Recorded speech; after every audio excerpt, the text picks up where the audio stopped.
Greetings and welcome to our next overview of what's happening in the legislative session. We're in our fourth week, and by now I hope you've been engaging with your legislators. Most important voice is at the local level. So if you haven't had a chance to reach out to your House members and your senators, please do so and remind them of how important public education is in your community, in your district, in your schools, in your classrooms.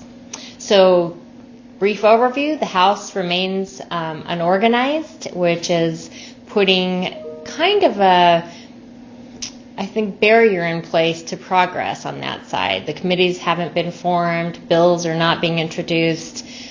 So on the flip side, the Senate is in full motion. They are meeting as a body. They are introducing bills. They've formed their committees. Senate Finance has been actively reviewing our expenditures and our revenue situations, meeting with the various commissioners and state folks in charge of those things to give us updates. Recently, we had OMB Director Donna Owen, who presented the governor's supplemental budget request to Senate Finance, and I think we can think of it as kind of a shot across the bow for public education. In that supplemental budget was a $20 million repeal of the funding that had been passed by the legislature last year and approved by the governor and already contained in school district budgets across Alaska.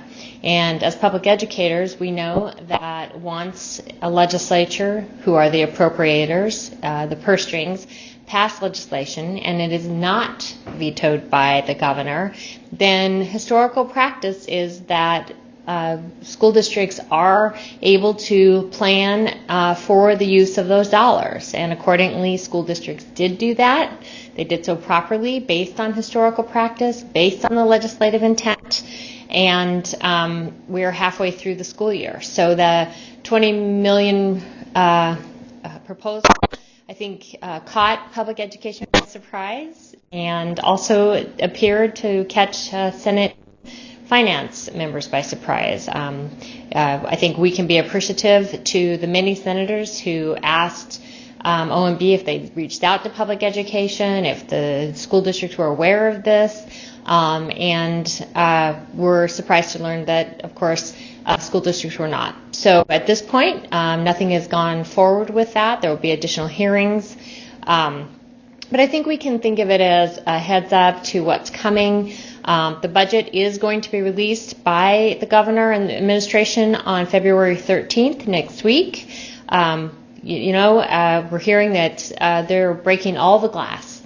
And so I think it would be important for us to be anticipating that the forward funding that was passed by the legislature last year will be subject of discussion, the $30 million, and so as public educators, I think we need to be prepared to support the retention of those funds.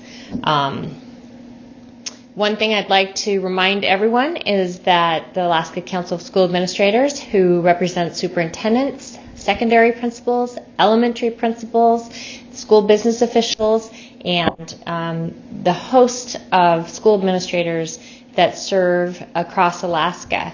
And we work collectively on what's called the joint position statements. And those are the policy items in public education that have consensus across the state as our priorities. And so the joint position statements this year, our highest priority is adequate funding for public education. And invite you to go on our website, www.alaskaacsa.org. Again, that's www.alaskaacsa.org, and take a look at our full platform of joint position statements.